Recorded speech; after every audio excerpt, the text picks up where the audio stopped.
Hello everyone, कैसे हो सब लोग। होपफुली बहुत अच्छे होंगे। चलो अगले लेक्चर पे आते हैं। आज हम चैप्टर फर्स्ट के लास्ट टॉपिक पे जाएंगे, एप्लीकेशन ऑफ वास्ट जो लास्ट है, electric field intensity due to uniformly charge solid sphere.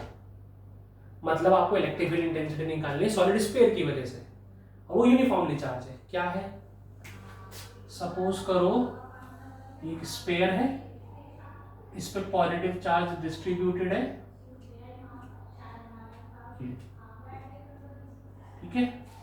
ये चार्ज Q चार्ज, ठीक है।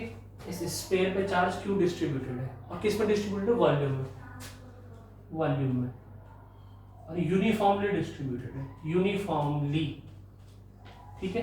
अब हमें इस पर इलेक्ट्रिक फील्ड इंटेंसिटी निकालनी है स्फीयर पर, स्फीयर के सरफेस पर, इनसाइड और आउटसाइड, जैसे कि हमने शेल में निकाला था, ठीक है। उससे पहले हम क्या जान लेते हैं। सपोज करिए इसका ओरिजिनल रेडियस है r, यूनिफॉर्मली डिस्ट्रीब्यूशन है, तो आपको पता है 4/3 pi R cube,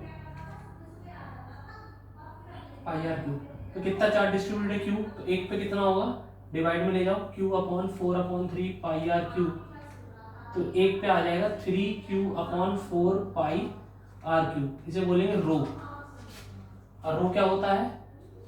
volume charge density, ठीक है। मैं रिपीट करता हूं, 4/3 pi R cube volume solid sphere का, उस पे चार्ज Q डिस्ट्रीब्यूट है, तो एक पे Q/4/3 pi R cube charge per unit volume, और charge per unit volume that is known as rho, volume charge density. तो हमें इस प्रूफ में ये पता है वॉल्यूम चार्ज डेंसिटी रो है, या टोटल चार्ज Q डिस्ट्रीब्यूट है, वॉल्यूम और R रेडियस है। अब हम इलेक्ट्रिक फील्ड इंटेंसिटी निकालते हैं, ठीक है। इसे लिख लेना,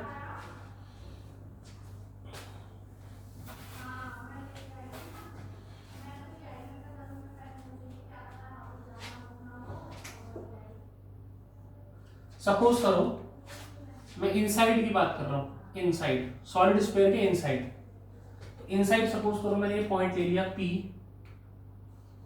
R दूरी का, ठीक है। तो आपको पता है R is less than capital R, ठीक है, small r is less than capital R, और यहां तक का आप एक गॉसियन सरफेस मान लोगे, ठीक है, स्फेरिकल गॉसियन सरफेस मान लिया R रेडियस का। अब गॉस थ्योरम के अकॉर्डिंग E.ds का सरफेस इंटीग्रल बराबर Q enclosed upon epsilon not, ये होता है, ठीक है। और Q एनक्लोज्ड का मतलब होता है जो सरफेस के अंदर आ रहा है। अब आपको पता है ये जो मैंने सॉलिड स्फीयर के अंदर जो स्फीयर माना, ये दिख रहा है, इसके अंदर जितना चार्ज होगा वो Q एनक्लोज्ड होगा। उसे कैसे निकालेंगे? आपको पता है एक यूनिट वॉल्यूम में कितना चार्ज है, 3Q/4 पाई आर क्यूब, यही है ना एक यूनिट वॉल्यूम में चार्ज।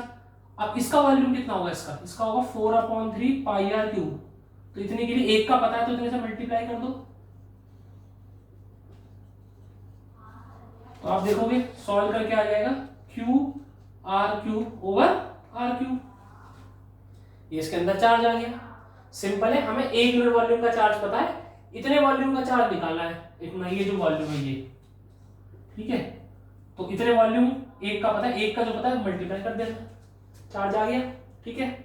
उसके बाद आप इलेक्ट्रिक फील्ड, अब आपको पता है छोटा सा एरिया वेक्टर ds ऐसे जा रहा होगा, इलेक्ट्रिक फील्ड ऐसे, एंगल बन रहा है 0, तो E.ds cos 0, Q एनक्लोज की वैल्यू Q/r³ और एप्सिलॉन नॉट, ठीक है। E बाहर आ गया, ds का integration 4 pi r square Q/r³ epsilon not, ये कैंसिल आउट, तो इलेक्ट्रिक फील्ड आ गई Q/4 pi r³ epsilon not, ठीक है। It means E directly proportional किसके होती है, R के, यानी R जैसे जैसे बढ़ेगा इलेक्ट्रिक फील्ड बढ़ेगी। इट मींस सेंटर से डिस्टेंस जो R बढ़ेगा तो इलेक्ट्रिक फील्ड बढ़ेगी, कब? जब R is less than R है, R बड़ा नहीं होना चाहिए, ठीक है। इसे लिखना, इनसाइड निकाल दिया, ठीक है, ये आ गया। उसके बाद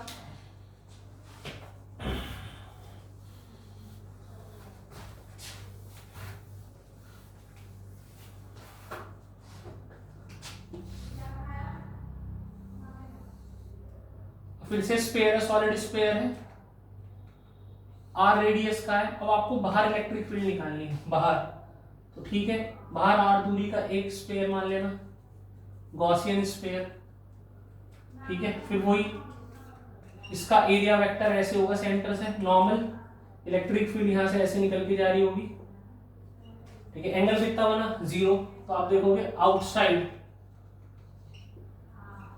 r is greater than r, फिर से Gauss theorem, E ds cos 0 का surface integral q enclosed upon epsilon not, E बाहर आ गया, ds का इंटीग्रेशन 4 पाई r स्क्वायर, क्योंकि r बड़ा है r से तो 4 पाई r स्क्वायर आएगा यहाँ पे।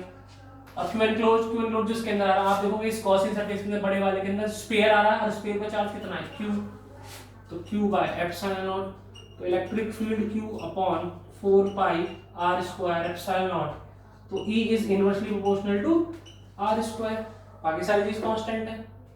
तो आपको देखने को मिला इलेक्ट्रिक फील्ड इनवर्सली प्रोपोर्शनल होती है r स्क्वायर की, कब आउटसाइड, ठीक है। आउटसाइड निकाल दिया, इनसाइड में डायरेक्टली प्रोपोर्शनल होती है, आउटसाइड में इनवर्सली प्रोपोर्शनल होती है, ठीक है। यहाँ r स्क्वायर में r होता है। अब सरफेस पर बहुत सिंपल है,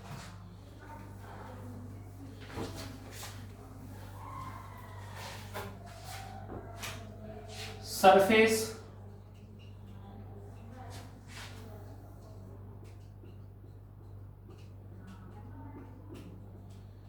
ये r है, और इतनी दूरी का थोड़ा सा जस्ट बाहर, जस्ट ऐसे गॉसियन सरफेस मान लेना जैसे शेल में करा था।